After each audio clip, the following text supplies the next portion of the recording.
Started Borderlands Stories from Ukraine. This is the Thursday military analysis show. So with us always Glenn Grant and Yuri's joining us as well. So really wanted to start talking about the Western NATO and other Western countries starting to ramp up support to Ukraine, which we're seeing a lot more of really in the past 48, 72 hours. So I'll throw it over to Glenn and get us started.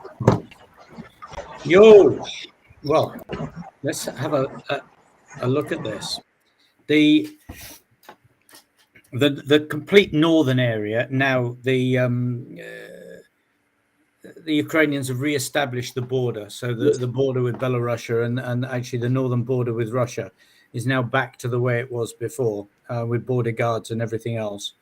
And it looks pretty solid. Almost all the troops that were in Belarus have now moved round to the northeast, either towards facing Kharkiv or further down, facing the troops in Donbass. So working our way round from the top. Sumy is being bombarded. Kharkiv is being bombarded, and there are a large amount of troops, Russian troops, sitting outside of Kharkiv, supposedly waiting to come in. I heard that there were 25 battle groups, which is really a lot. But Kharkiv is actually quite strongly held by territorial troops, although they haven't got that much artillery in support. So one hopes that the Russians don't go for heavy bombardment as they've been doing everywhere else. Moving further south, but below Kharkiv, the troops have moved from Kharkiv down to Izium, which is sort of 50, 70 kilometer trip down.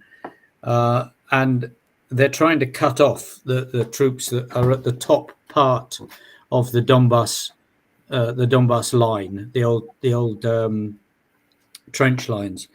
So there's actually work from the south of that, a part of that, and from the north of that.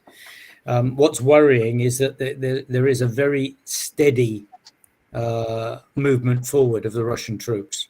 They've changed their tactics completely. They're now going back to the old ways of fighting. So instead of having 3 battalion groups, they're pulling them together into brigades and divisions and putting them close together. So they're forming a much stronger phalanx of enemy to fight. But the infantry are waiting until the ground has been heavily prepared by artillery, which is what they were not doing previously. So this is back to the old days. Now in that northeast area, now we have the chief of defense, Gerasimov, who is probably being punished by being sent to Izium to make sure that the breakthrough occurs. So this is going to be interesting times to see whether his presence actually makes things better or worse around Izium. But it is worrying, and what is particularly worrying is that the troops are running, Ukrainian troops are running low on artillery ammunition, and in some cases even other ammunition natures. But the NATO equipment is not going to arrive yet. So there's a holding on period, and it may well be that they get pushed back. It could even be that there is a breakthrough there. Although knowing the stubbornness of the Ukrainian troops, they're going to stand and fight to the last Ukrainian and the last bullet. Going down further, the old trench lines are holding. There are 1 or 2 minor breakthroughs on them, but pretty much there's a couple of 100 kilometers there of defense that is holding quite strongly. So, but it's being really heavily attacked again by artillery first, and especially by rocket launchers in these areas. So there's a lot of multi-barrel rocket launcher fire, which of course does get down into the trenches because it's because of the way that it actually is. So there we have that. Now below that, Mariupol is in, I can only describe it as in shit state.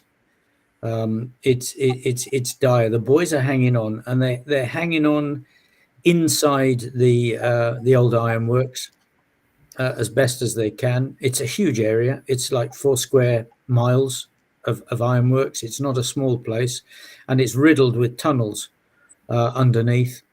But the Russians are just dropping the biggest bombs they can on top of it. So today they dropped a serious bomb on one area, which collapsed the roof and collapsed right down and has caused casualties. It's not sure how many, but it is apparently quite a lot of new deaths and to use the expression they use, re-injured people. So people who were injured before are now injured even more. Now this is, I mean, if you talk about war crimes, this is probably the worst that you can think of, because it's basically just bombing innocent civilians in most of this, and you can't actually get any nastier than that as a race of human beings. Well, they're not human beings, as a race of animals who are just bombing human beings for the sheer joy of killing. This is like a bear or a fox just killing something for the sake of it. Moving further down the coast, they're holding everything along the south coast, north of Crimea. But what they're doing here is, it's not so much that they're pushing forward, which they are, but slowly. It's what they're doing behind. They're terrorizing the population.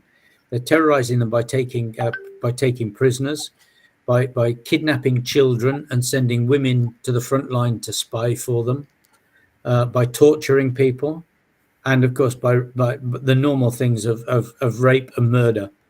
So the aim there is to bring this whole area from Nikolaev across under Russian control, to make it not part of the old Donbass area, but even a separate enclave in itself.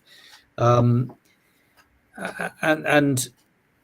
people are fighting back a little bit, but it's really, really difficult, because this area was not armed before. There was no territorial defense organized before the Russians actually came in. And despite the fact that there are people who actually want to go down there and do sort of territorial defense and partisan work, the army doesn't seem to be showing much enthusiasm for that. But we know that people can get through, because someone has just walked with their dog all the way from Mariupol out. So it is possible to go through all the villages down there and actually get in and out of places. Nikolaev is under daily pressure, but it's basically it's the stopping block point for Odessa. So they've got to get past Nikolaev to get down to Odessa, and Nikolaev is holding quite strongly at the moment. North of Nikolaev, the Ukrainians have been trying to push back to Kherson, but the progress has been extremely slow, almost glacial. But they are saying all the time that they are moving forward. So Kherson is still, 20 kilometers away from the front line. So it's within sort of shelling range for Ukraine. But obviously Ukraine does not want to shell anything in Kherson, because it's full of people. So that actually sort of handcuffs the Ukrainians, because they're fighting now with one hand behind their back. Going past Odessa, we have the Moldova and Transnistria, and Transnistria is now on war alert, which means that Moldova is now on war alert. The Transnistrian army, depending upon who you talk to, ranges anything from 8,000 to 2,000, but they've not been fighting anywhere ever. So this is hardly going to be the Brigade of Guards come pouring out of Transnistria, if indeed they are forced to fight by Russia. My suspicion is that a lot of Transnistrians are not going to want to fight at all, the ones in the army, because they're untrained and they know that they're going to get killed. The one from Odessa towards Romania, there is also an estuary, and there's a bridge over the estuary, and that bridge has been shelled a couple of times and damaged, which gave rise to the thought that the piece of Ukraine on the other side of the estuary that Russia might try to capture that. They could do that by bringing in troops close on the Black Sea to Romania and putting them into that area, or even perhaps coming out from Transnistria into that area. But to do that, that means that the bridge has got to be destroyed, and it hasn't been yet. Otherwise, the troops from Odessa will just go across the bridge and fight on the other side. And as we speak, the Romanians are actually driving some of their troops down now to the border, just in case this happens, and in case that the war actually starts in Moldova. Because my suspicion is that if Transnistrians decide they're going to go into Moldova as opposed to going into Ukraine, that Romania will actually step in and do something. And that, of course, might be what Putin wants, to engage a NATO country. We shall see. Anyway, that is my round robin. The last bit I would just say is that the center of the country is not immune to air attacks or to rocket attacks, not from air attacks, to rocket attacks, and that there have been 5 attacks on railway lines, which could become more serious if they keep doing this, because a lot of the supply relies upon rail traffic. I think that's me. Yuri, we haven't had you on for a while, and just wanted to get your impressions of being on the ground in Kyiv. First of all, how's the capital region in terms of cleaning up from the aftermath of the occupation, but also, although I would imagine regular army troops have left Kyiv mainly to go to the fight in the east, what's the activities of the territorial defense in Kyiv? What are you up to there and preparing for in terms of Kyiv's military situation? So today I visited the center of Kyiv, and I still experienced 4 checkpoints for the main road, the Prospect Перемоги, to the center. And I think that for last 2 weeks, especially after Orthodox Easter, about 10%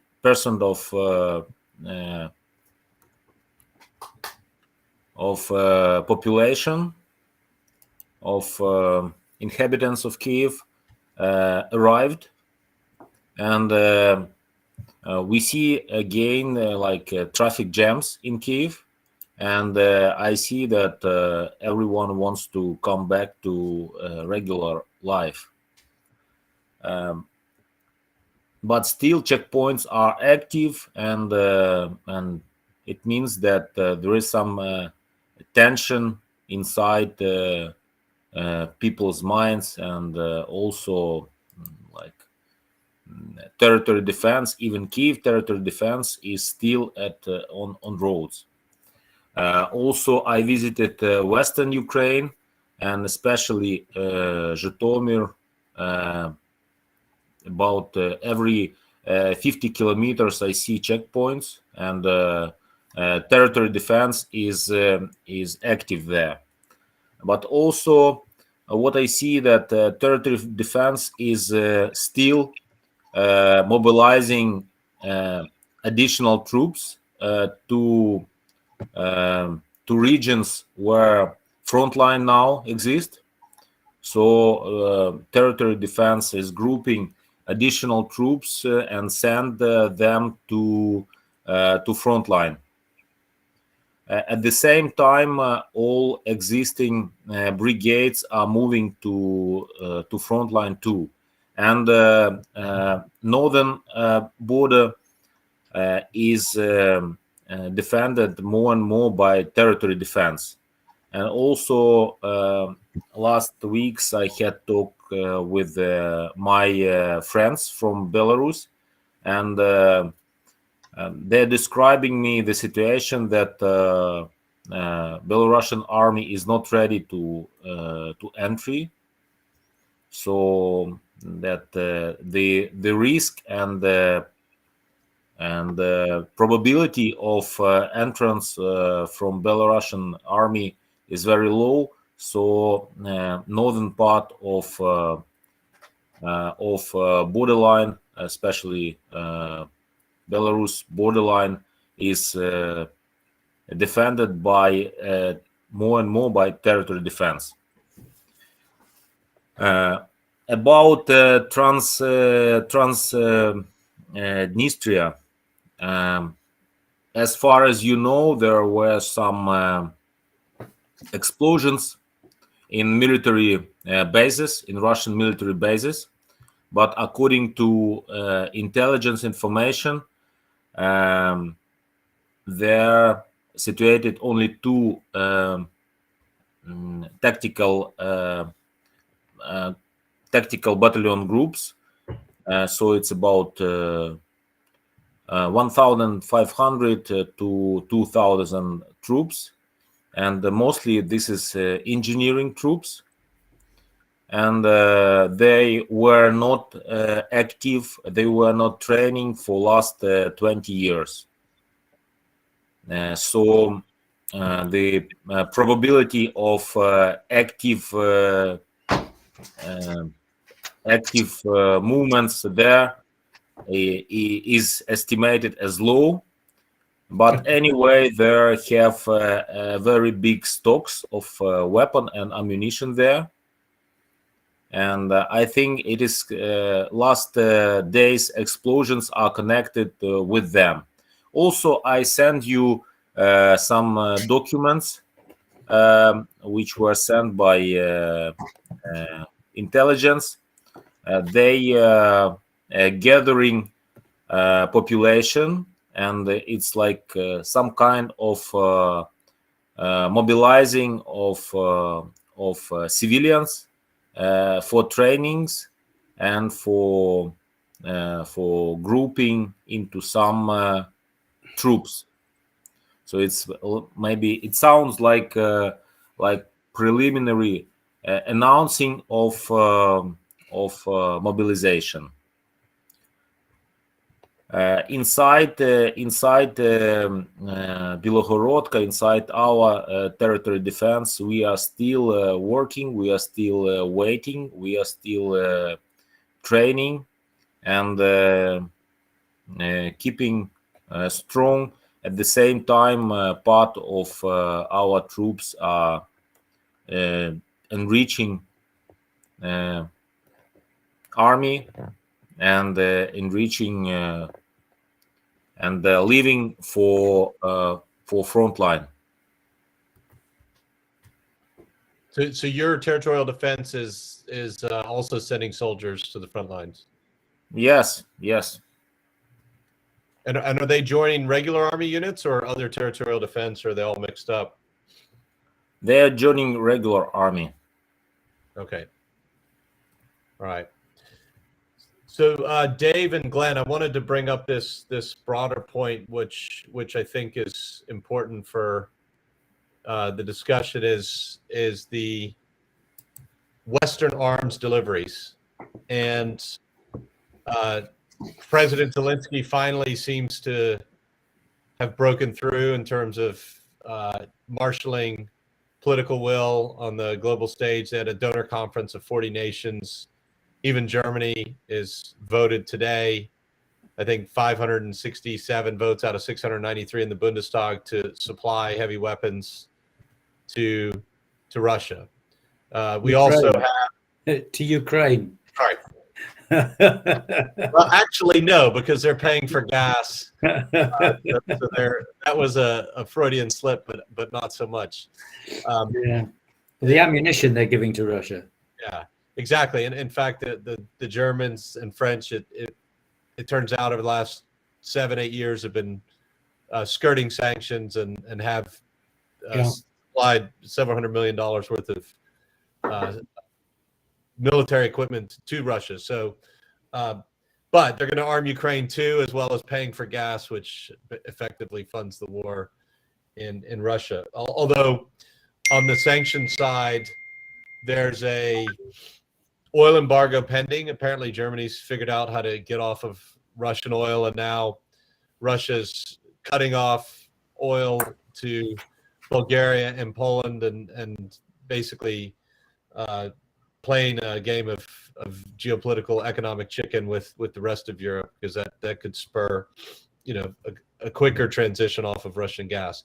So if we zoom out to the strategic picture, especially with the capability of Western arms, Dave, which you and Glenn are very familiar with, when do you expect these arms to become to start making an impact, and when do you expect them to become decisive? Because as Michael Kaufman pointed out, the Russian military specialist, probably the top one in the world, at least in the United States, Western world, he's pointed out that no matter what gains Russia makes at the end of this phase, they will be a spent force in the next few months because of the fact that they're just not mobilizing like Ukraine is, where Ukraine is mobilizing its entire society for war.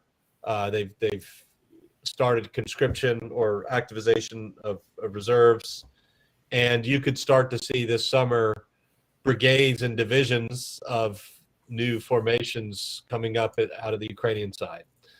So just wanted to think about that and talk about what is the impact of Western weapons and when. Well, the first thing you hit on is the convenience of Germany finding alternate oil and gas resources, and then immediately announcing arms support to Ukraine. Just very convenient. And they're just trading time for space is all that Germany did in that, and it's a classic move. It's still, and we hit on this 2 weeks ago, talking about Western NATO type weapons, or even Soviet bloc weapons to Ukraine from surpluses in former Soviet countries. Yeah, especially the more Western NATO type weapon systems. It still takes time. Glenn and I were talking offline about the M777, 155 millimeter towed howitzer, which is a large number of the cannon artillery heading to Ukraine. That is not a simple weapon system. The U.S. Army has a hard time maintaining and employing the M777. It's a complicated howitzer, and introducing that into Ukraine is going to take training. It's going to require a logistics trail that doesn't currently exist to maintain the fleet of 777s being provided. Before they can, once they hit the ground in Ukraine, it's going to take a good 2 to 3 weeks of pure training, 10-hour per day training on that system, employing that system in a training environment before I would really be comfortable employing that weapon system forward, right? So your earliest 3 weeks after new weapon systems that they would be unfamiliar with hitting the ground before they're employed, up to 5 or 6 weeks. Okay, so the next 4 to 6 weeks, you'll start to see, and to be clear, that's 100 howitzers. That is quite a bit of artillery with good range, improved range. It's a great system when it works. I'd be very surprised if we see it even in that time frame. Although they might do it just out of desperation. You've got several things about this. Is that I'm not sure, and Yuri may have a better handle on this, and if he hasn't, I need him to go and ask questions of who are the people who are going to be doing this, because the manpower for the artillery is actually on the front line working.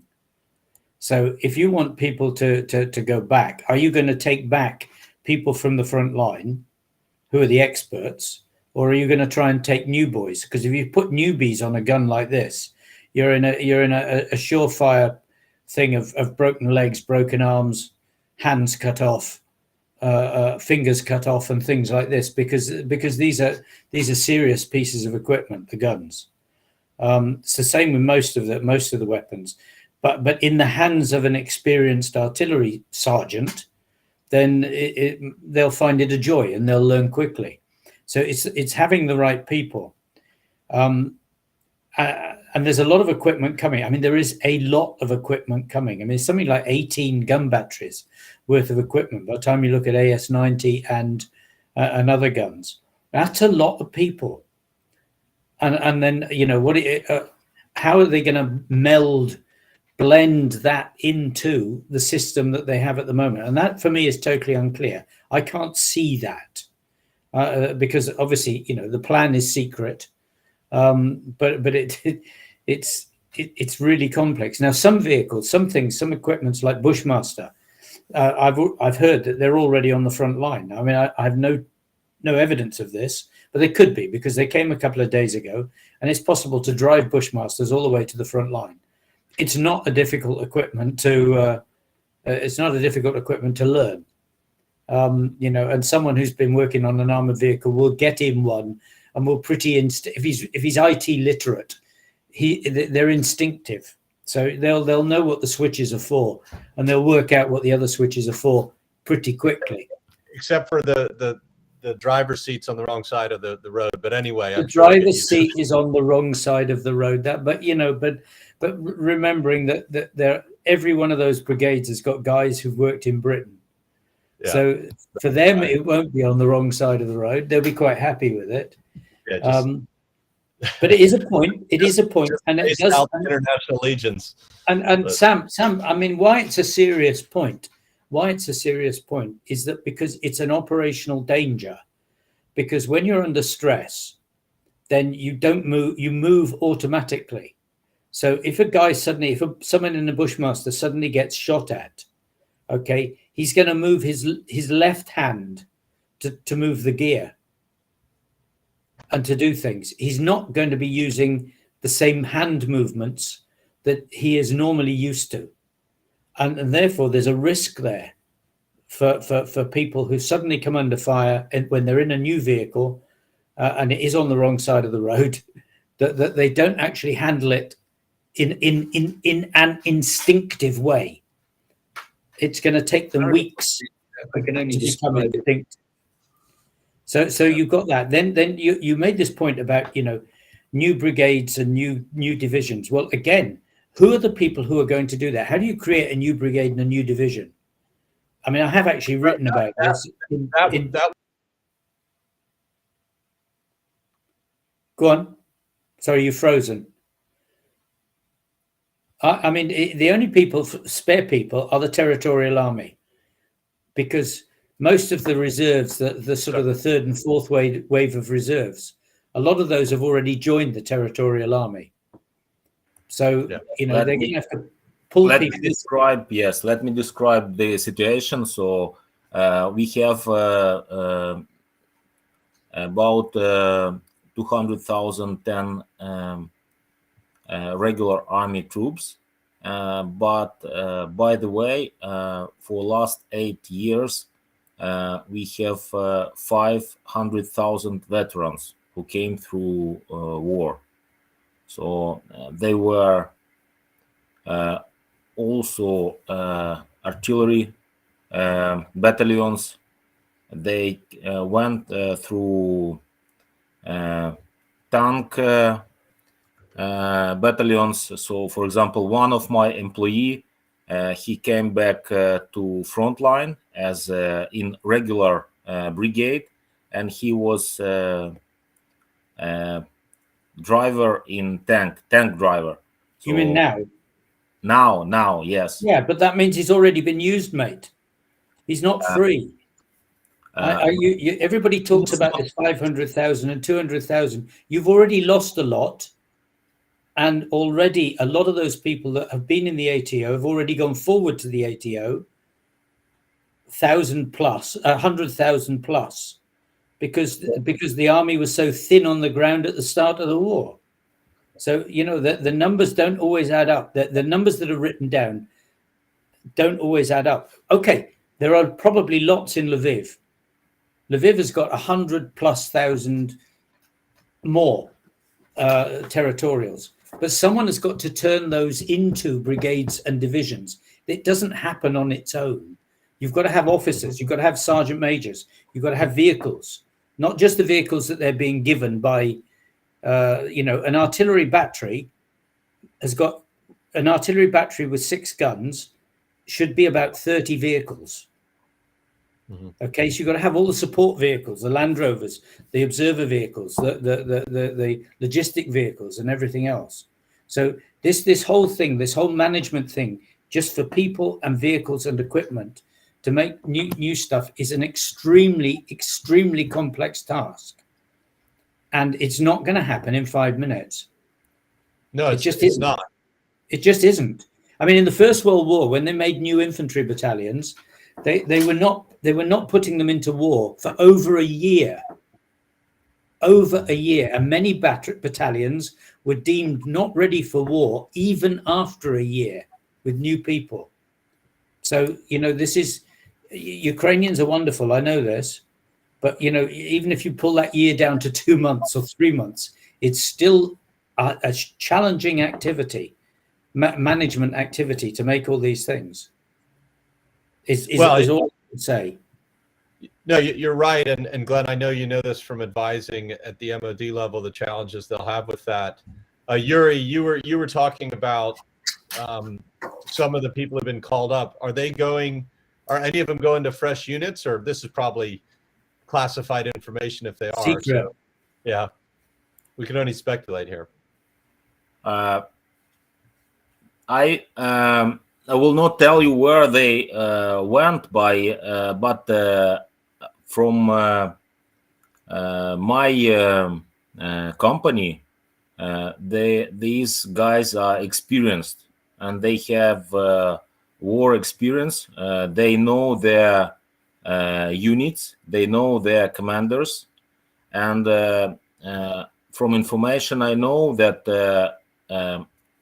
every day we are training, and also the best people are sent to train with the new weapon. The best experienced people. So it's not new people.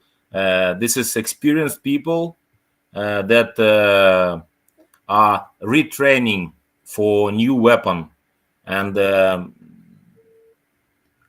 we send the best people for training. Not the worst, not the youngest, not freshmen. That's good, because that's what needs to happen, and it's the big challenge. Then is when you send the best people away, then you weaken the front line a bit, because that's an inevitability. So this is going to be a challenging, like 3, 4, 5 weeks until the stuff starts to come online. Yes, as you told, now it's more or less a stabilized front line, and it's not a big intensity of fighting. So what we have at the eastern front line for Luhansk and Donetsk Oblast, we have a 3 line of defense which were built 2015, 2016, 17, 3 lines of defense. Mm-hmm. Yeah, but the big fighting is happening to the south and to the north of that line of defense, in Izium, and that's the area where there has been grinding progress. And there's no defense lines there. There are no defense lines around Izium. So those are just villages along that in that area, and unfortunately, a lot of those villages are wooden. So they're not not necessarily much good for defending against artillery or something like that. But You run into the problem Japan had in World War II when the country was made out of wood and it burned.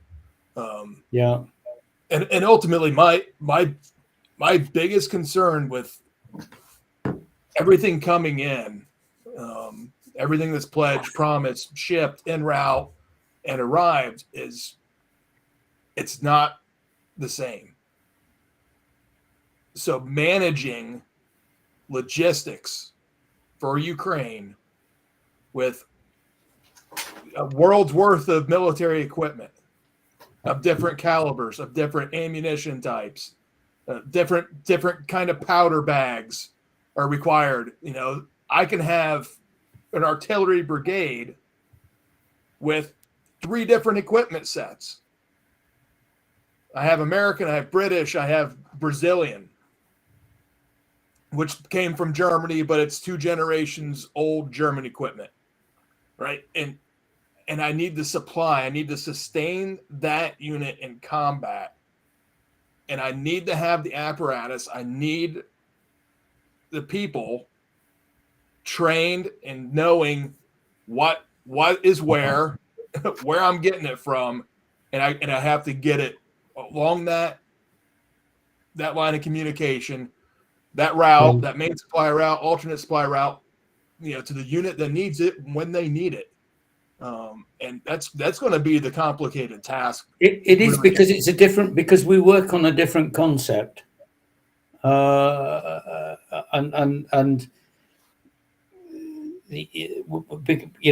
we work on a different logistic concept. We don't have little bases, little ammunition dumps scattered all over the countryside, and our maintenance is different levels of maintenance to keep equipment going. I mean, Ukraine is just going to have to adapt to this, and it will take time. It will take time. It will take time for the brighter boys to learn how to repair a gun, a new gun, or a new vehicle, but they will. But unfortunately, time is the essence in this case. It's the enemy. It's the enemy, and it's the big enemy. The other thing is the worry about if the logistics system is not smooth, which it isn't, is making sure that you get the right new ammunition to the right place and the right new spares to the right place, and that is going to take a different style of logistics to what is there at the moment.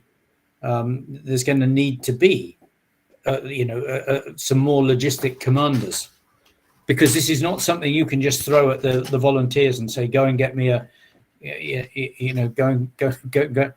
and get me an actuator for the gun, or a new one of these, or something like that.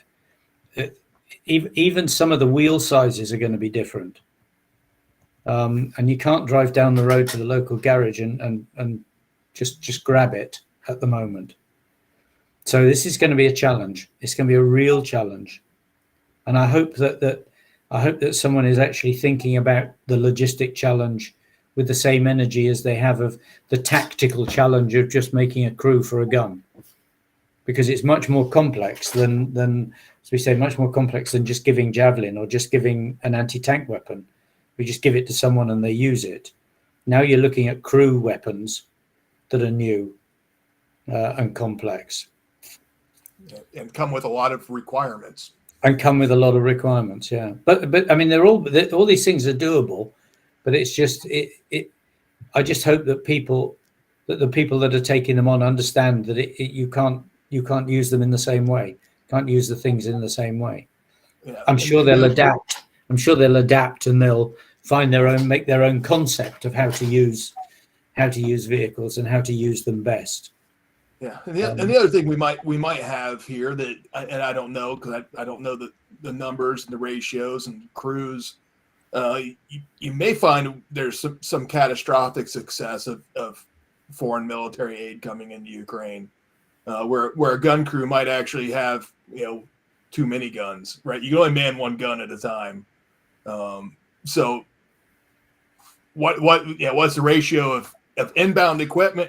And you kind of hit on this too, Glenn, when you're talking the total number of personnel available in current units and who can fill new units, and there's a potential there could be too much equipment coming in, that creates other problems. For the number of trained people, you might well be right.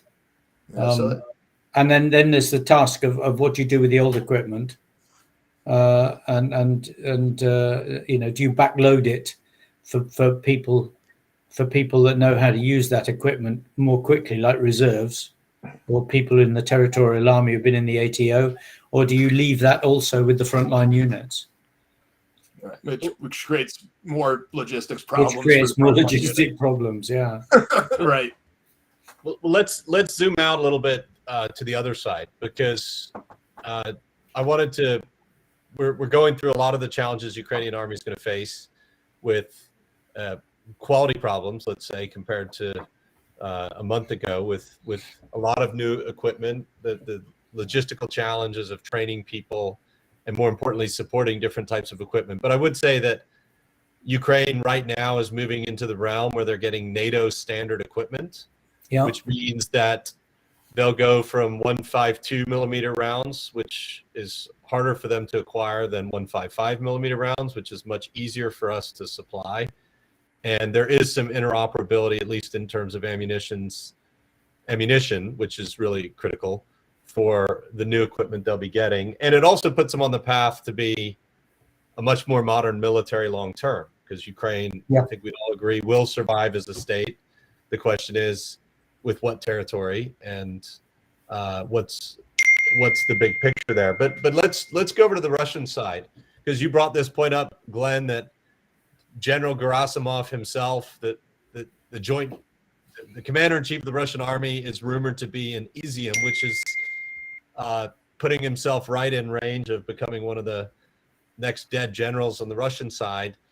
And why would he be there? Well, probably because his job, or maybe even life, depends on it.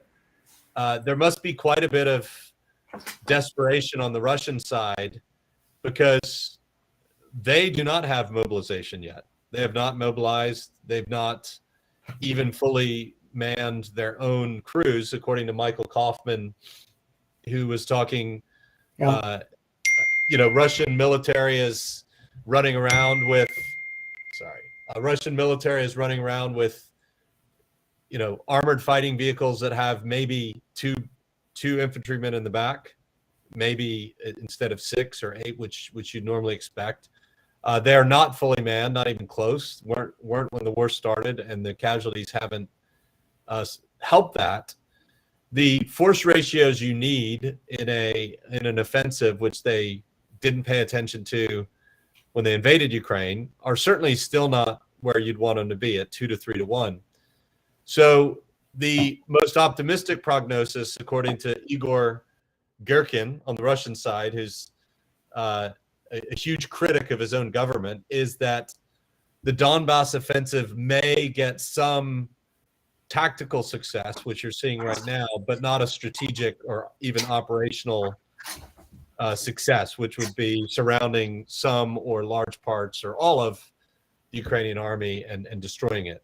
So when this phase ends and war goes in waves, and right now we're starting to crest the wave of the Battle of the Donbass, Ukraine will be mobilizing, integrating a bunch of new equipment, going through a lot of growing pains, but continuing to gather strength in both manpower and equipment, compared to the Russian military, which will be a spent force. No matter how they perform, they will expend the fuel, ammunition, lives, equipment at some point in the next few months.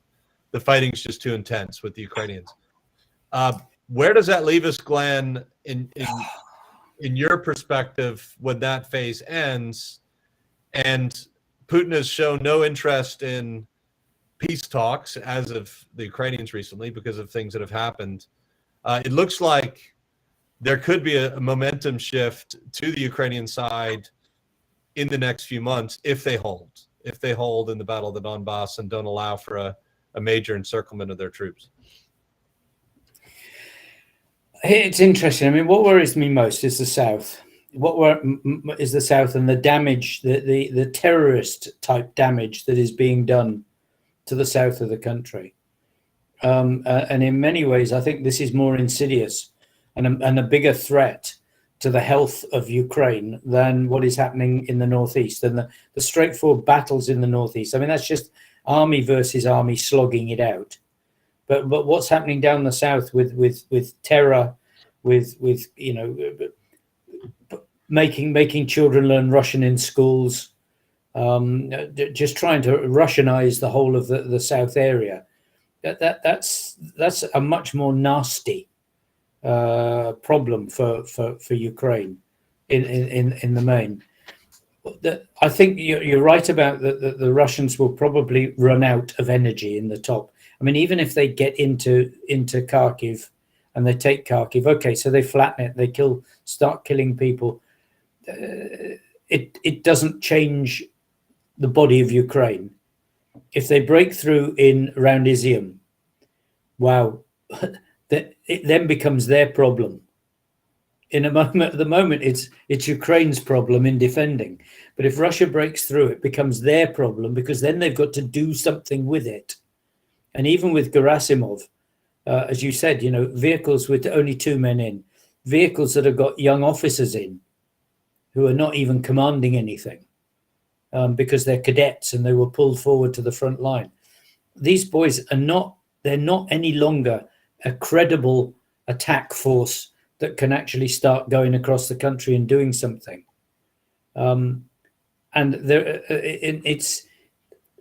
the population that they're going to get there isn't so much population because lots have already left. So they're not going to be able to use the terror game as much as they've done before. Then they've got to hold the area behind, remembering that Kharkiv has got a large territorial defense force, and it is large, and those boys are going to not give in a hurry. So Russia in the northeast, I would say, has actually bitten off more than it can chew. And as new weapons and things come in, they're going to find, and artillery starts attacking back at their artillery, they're going to find it quite difficult. So, but the south, if they start losing in the north, then what Putin's game can be in the south is to go for a ceasefire. And then the danger is that either the West forces, some people in the West, some countries in the West will want a ceasefire, and maybe even Zelensky wants a ceasefire or feels he needs a ceasefire. I'm hoping that they just tell Russia to go away, because at some stage, Putin may realize that he's losing badly, but he's still got a huge amount of ground down the south. That, you know, all the way Mariupol, all the way across Berdyansk, all the way across to Nikolaev. That's a large swathe of ground, and he could actually sue for peace on that, and then sort himself out over the next 5 years. You know, get a new defense minister, new Gerasimov, and actually start trying to get himself ready for another war. So the south worries me more than the northeast. The northeast is just fighting, and the Ukrainians will sort themselves out there, no question. Does that make sense to you? Well, what really needs to happen, and this is, I guess you put your finger on it, Glenn, is Ukraine has to figure out how to equip for and organize for and run what the Russians couldn't do well, which is combined arms maneuver warfare in the south. Because if that doesn't happen, then you're right. The advantage, as we see in this war, is always with the defender. Although I think Russians defending don't have nearly as much of a advantage in Ukrainian soil as obviously Ukrainians defending on Ukrainian soil because of intelligence and yeah, you know, population being supportive. But that's really the big question coming up is, can Ukraine turn itself into an offensive combined arms, heavy maneuver warfare army? Because they have to. And because they can't, because the current method of fighting is not getting the gains, is not getting positive gains. It's a slow negative war for them. Now, even with the new equipment, they've got to attack something, because effectively Ukraine has lost the initiative. And when you lose the initiative, the game is always to the advantage of the other side. So Russia is doing what Russia wants to do at the moment. Ukraine isn't. Ukraine is having to match what Russia does. And they've got to turn that round. At some stage, they've got to become the people that are forcing Russia to take the initiative. Now, that may take 6-7 months. I mean, remember, Second World War, we waited 3 years. 3 years, mate. Long time before we actually, did that big attack. And it may well be that Ukraine's got to wait a year or 2 years to sort itself out and redesign what it's doing before it can actually go. And then we're in the business. Russia has got the artillery ammunition. It may not have all the human beings that it needs at the moment, but it has got the artillery ammunition. Ukraine has got the problem that it's got to keep persuading the West to give it artillery ammunition.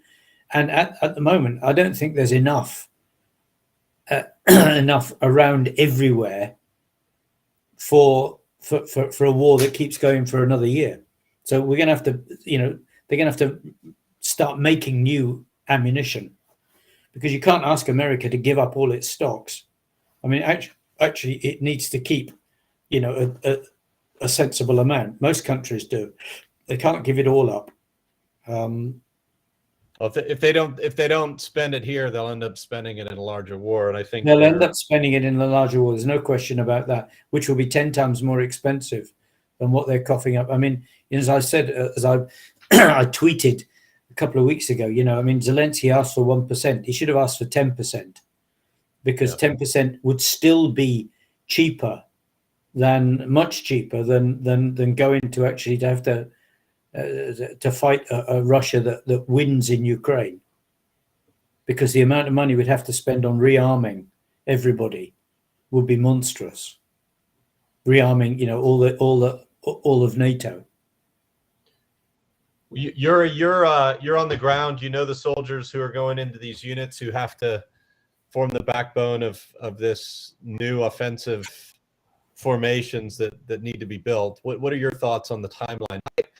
I have a sense that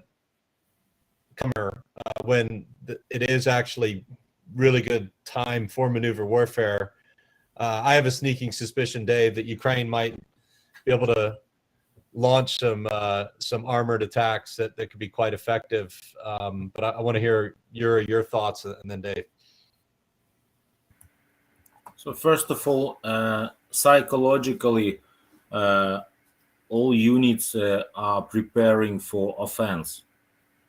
So everyone understands that we are just gathering ammunition and waiting for new next generation weapon.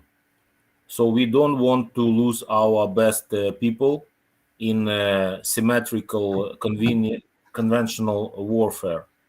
We want to fight at another level, so we can have at least 1 to 10 proportion of deaths in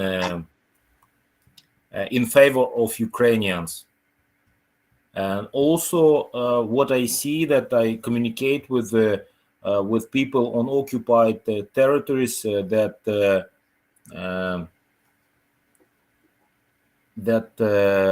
Russians feel that territories are toxic, and they are losing their confidence in the reason why they are there, and a lot of them are psychologically exhausted, feel like emptiness, inside emptiness, because they feel hatred of locals, and they can solve this by additional aggression, but at the same time it makes like opposite effect. And I think that this is one of factors that is working for Ukraine, because they don't want to stay there as bastards.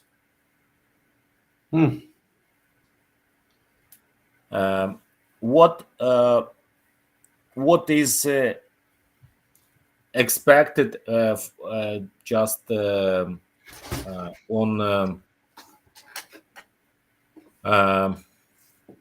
like from our side of view, that we don't want to fight in front, in head-to-head clashes, and from, for example, from what I hear from our snipers, that they are just tied to kill Russians, because they are like in in forcing Dnieper River, when Stalin told that you have to capture the Kyiv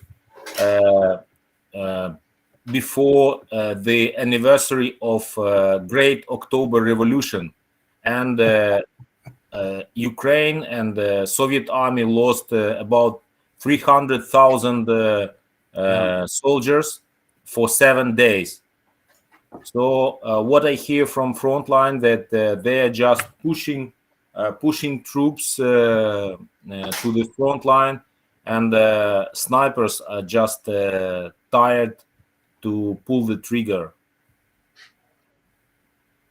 Yeah, that's what's happening around Izium, or just across the front line?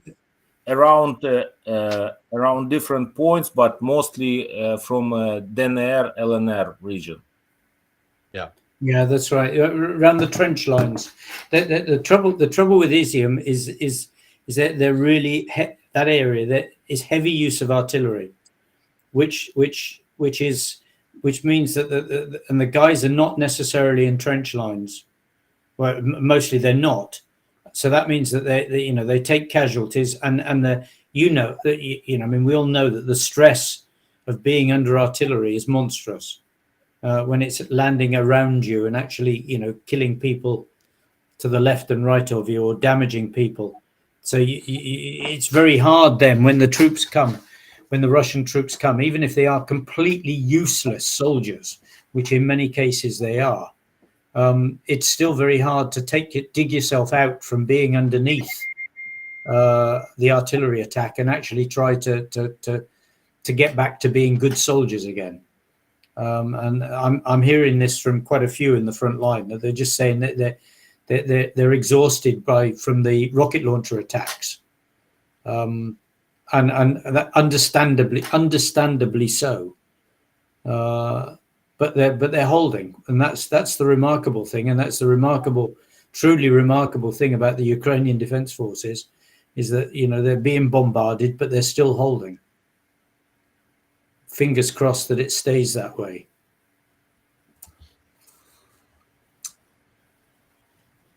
Well, yeah. David, any last thoughts here about summer being the best time for maneuver aside from the dead of winter? And looks like Ukraine now has more tanks than the Russians have in theater, operable. That's the latest U.S. intelligence estimate. And these are T-72s mainly, which are known to Ukrainian forces. Yep.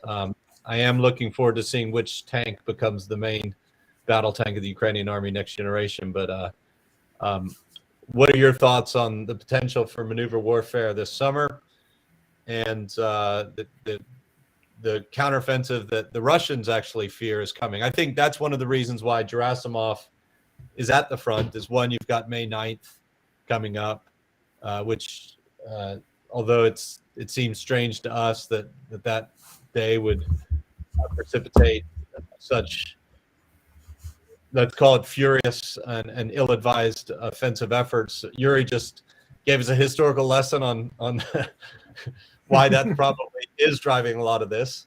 What are your thoughts on the pending Ukrainian counteroffensive, which I think is building? Yeah, and that's important. Remember, history is very significant to Putin. So those dates, whether it's May, whether it's the October Revolution, they have significant personal meaning. And the stack more meaning on top of them really strengthens the importance of the day for Mother Russia. I've advocated for this for a while now. Is Ukraine really needs to transition now from a static defense to a mobile defense. All right, and what the mobile defense does is it really allows you to buy time and capability, because a mobile defense has offensive characteristics in it. Right. So what this will do is allow Ukraine to significantly attrit Russian capability. Yeah. Because this is a mobile defense is a series of well-planned counterattacks. All right. And what you can do here, and Yuri hit on this, and I completely believe this, you don't want to go head to head. You don't want to go tank for tank. I want to go 3 tanks against 1 tank.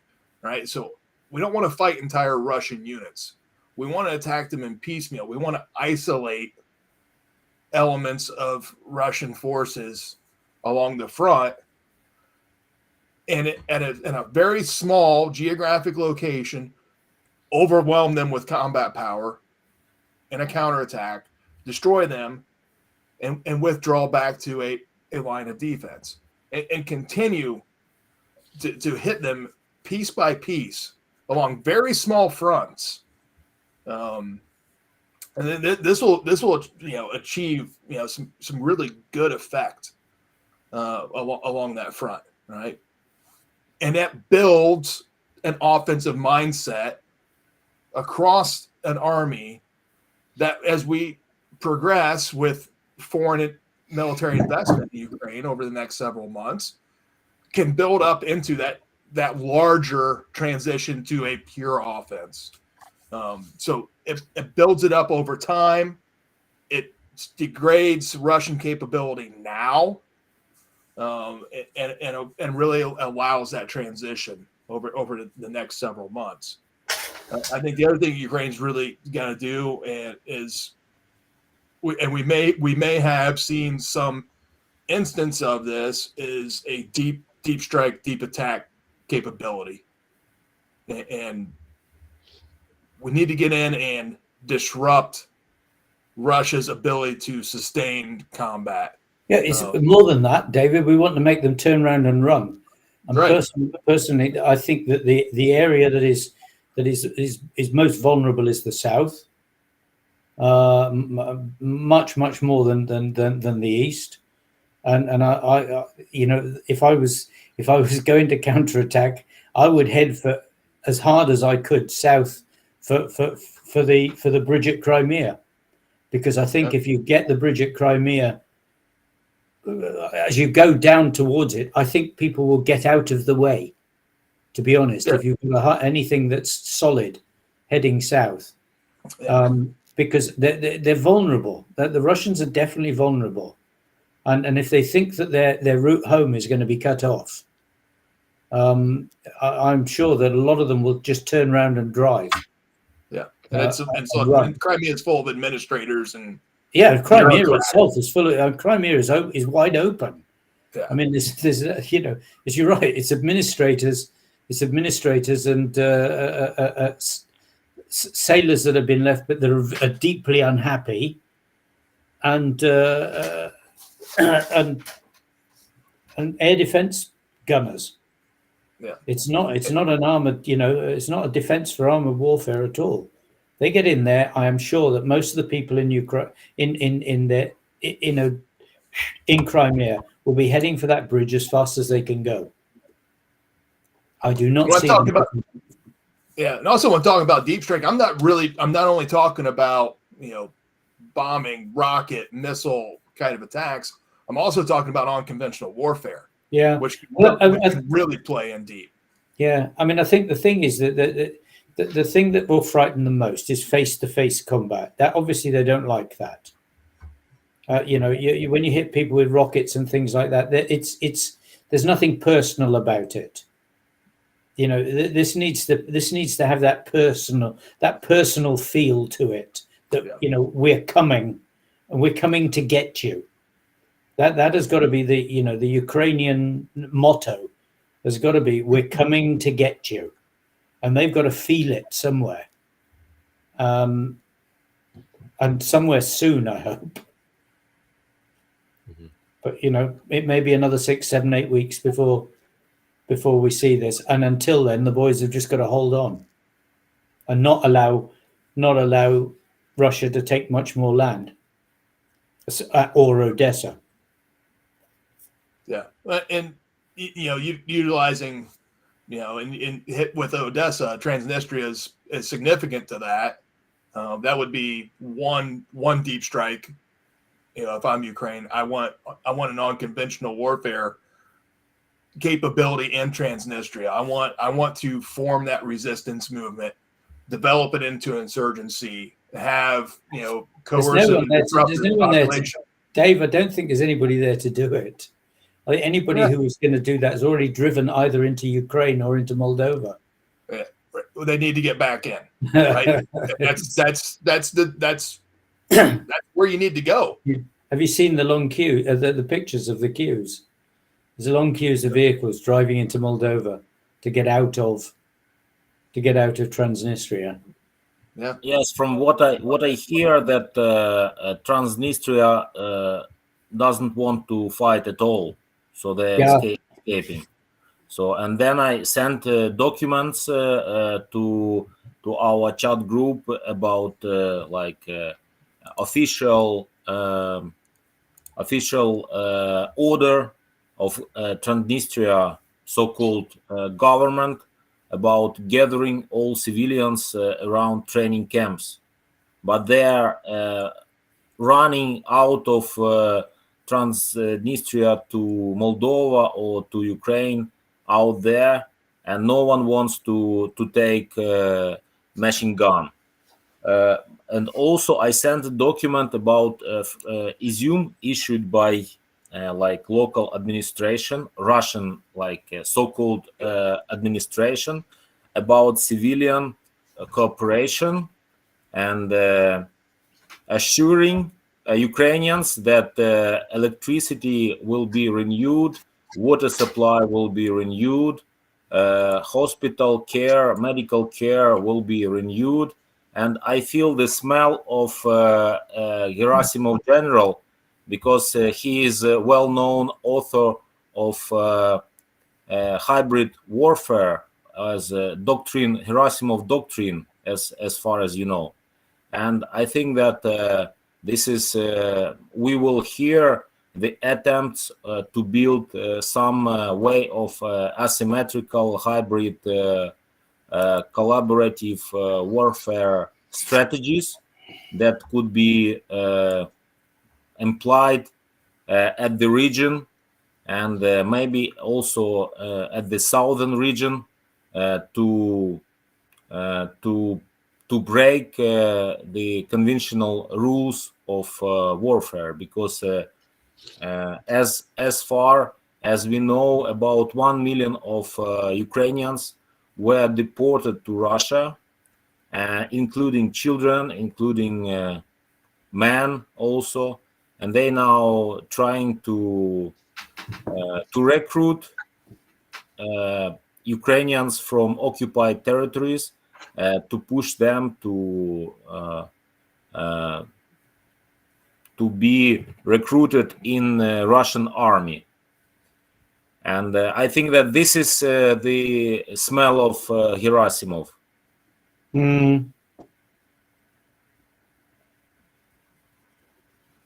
I think you're right. I'm sure, and I mean, one worrying thing is the thought of them actually mobilizing people down in the southern area to fight on behalf of Russia, because I mean there'll be no training or anything. They'll just literally put someone in uniform, shove them in a vehicle, and send them to fight Ukrainians, which was pretty much what happened in the Baltic states during during the battles between Russia and Germany. So, which is what the Russians did, just shove people in vehicles and send them off to fight the Germans. They're used to it. They've done it before. This is not a new thing. We should not be surprised with the evil and the brutality of Russia, because all their methods are tried and tested methods that they've used, historically. Reverting back to form. Yeah, absolutely. Well, everything's gonna reveal itself in the next few months. Especially, we'll see the Battle of the Donbass, I think, start to crest the wave. I think the intensity's picked up with General Gerasimov on the ground, allegedly. We'll certainly, between now and May 9th, I think, see it's going to be very interesting what happens on that day, whether Russia uses it to announce some kind of victory, some kind of independence or annexation of existing territories, or if President Putin, and some people suspect, will try to use the patriotic fervor of that day to mobilize Russia for war. And I think that's a big thing to watch going forward. Is Putin's been resisting general mobilization, whereas Ukraine has mobilized since February 24th.